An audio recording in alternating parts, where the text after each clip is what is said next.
Indonesia dan IPA. Oke, sekarang kita masuk ke bagian gagasan pokok dan gagasan pendukung. Ada kalian yang tahu apa itu gagasan pokok? Enggak ada yang tahu apa itu gagasan pokok? Ayo, ada yang tahu apa itu gagasan pokok? Ada gagasan pokok dan ada gagasan pendukung. Siapa yang tahu gagasan pokok? Ada? Sudah? Sudah? Oke, didengarkan ya. Gagasan pokok adalah setiap paragraf di dalam bacaan memiliki gagasan pokok atau inti. Dalam satu paragraf yang baik hanya ada satu gagasan pokok saja. Gagasan pokok atau gagasan utama terdapat dalam kalimat utama. Gagasan pokok merupakan dasar dari sebuah paragraf yang dikembangkan dalam kalimat-kalimat pendukung.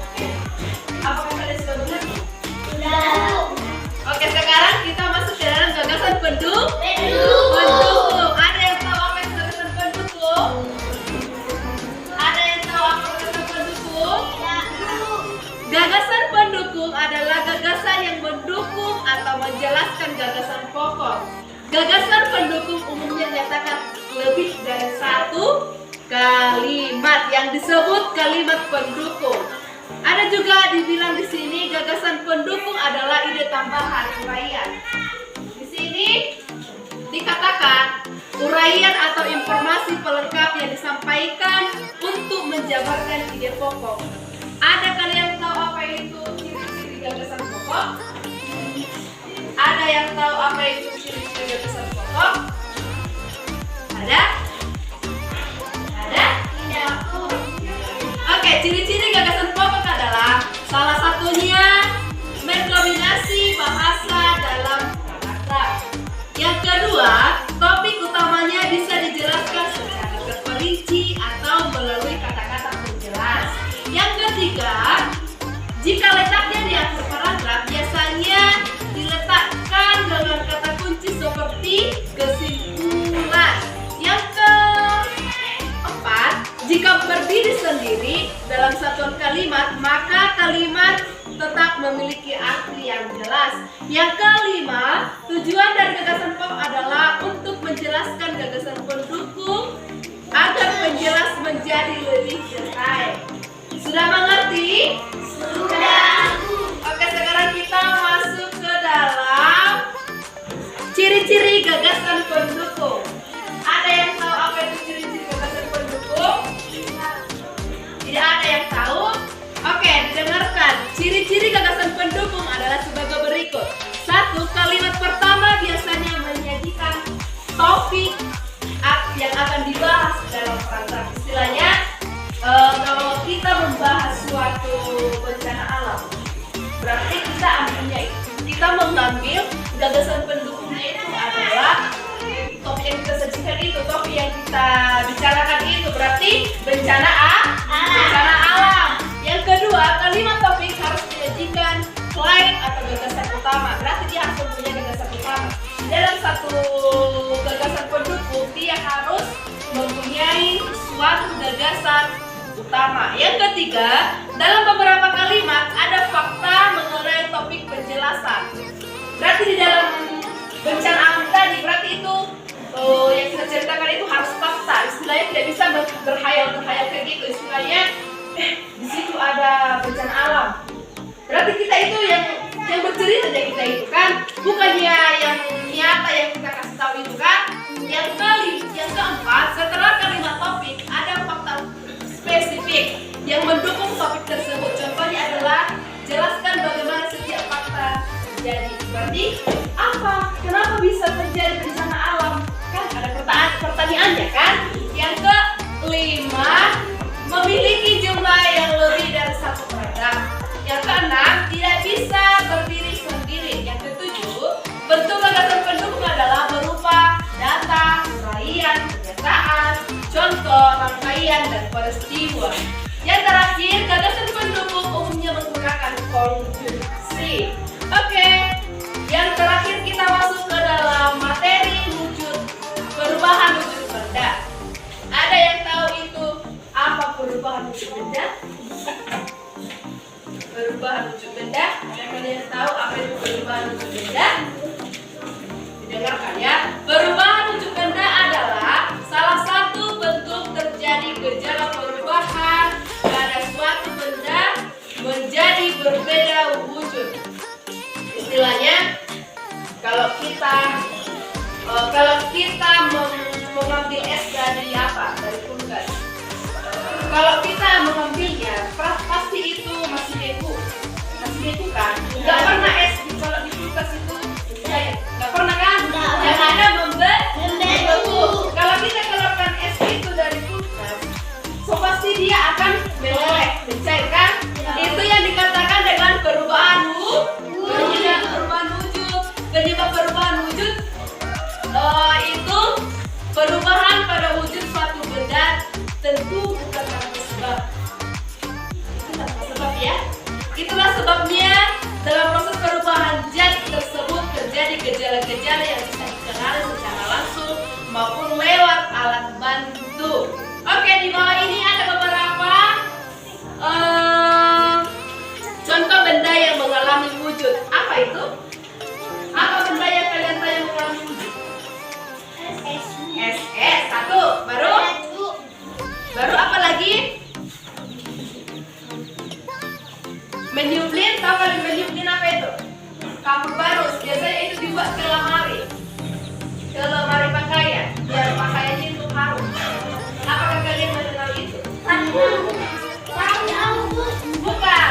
Harus kapur barusnya. Karena itu menyuplin dia. Maka kalau semakin lama dia diletakkan di lemari, dia akan semakin habis. Karena kan itu berbentuk kapur.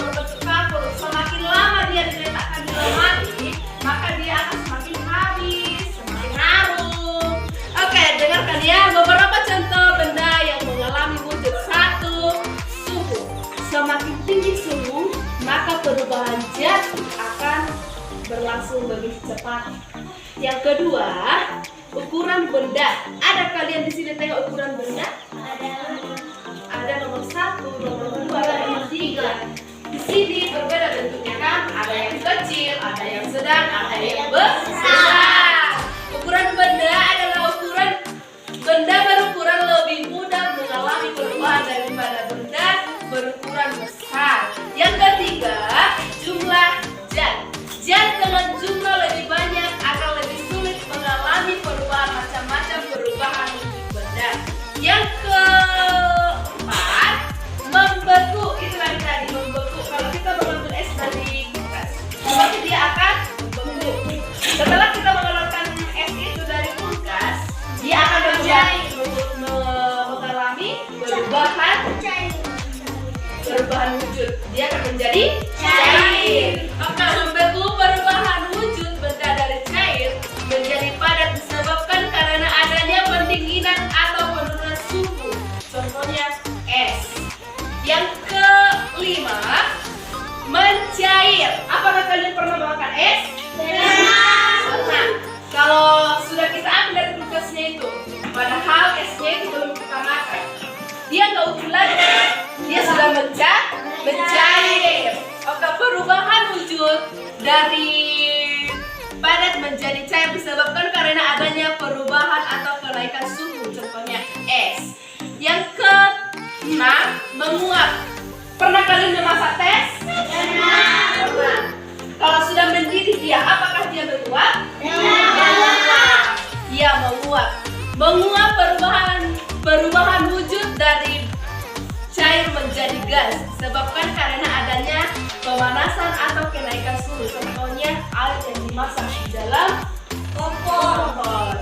Yang ke-7, mengembun. Kalau di pagi hari, kita bangun di pagi hari, kita melihat suatu tumbuhan, pasti di daunnya itu ada air kan? Itu yang dikatakan dengan mengembun. Mengembun perubahan wujud dari gas menjadi cair disebabkan karena adanya pendinginan suhu. Contohnya uap air menjadi air apabila perubahan suhu, misalnya pada saat pagi hari. Yang ke-8 yaitu adalah menyublit. Yang tadi itu menyublit kapur baris. Kalau dimasukkan di lemari, bisa itu menjadi habis, semakin lama dia semakin mengecil, dan setelah dia mengecil dia akan menjadi habis. Oke, menyublit adalah perubahan wujud benda dari padat menjadi gas. Contohnya kapur baris di dalam lemari pakaian. Semakin lama dia akan semakin habis. Oke, yang terakhir adalah deposisi, perubahan wujud benda dari gas menjadi padat. Contohnya pada dinding bawah terdapat suatu gas di dalam dinding. Mencair, menguap, menyublit adalah proses perwujudan membutuhkan kalor. Oke, sekian pelajaran kita hari ini. Kesimpulan daripada pelajaran kita hari ini yang bisa kita ambil adalah gagasan pokok dan gagasan pendukung, baru perubahan wujud menjadi cair. Oke, ada juga beberapa contoh perubahan wujud tadi kan. Oke, sekian pelajaran kita hari ini. Sebelum kita menutupnya, ada baiknya kita berdoa. Ayo, siapa yang berdoa kita?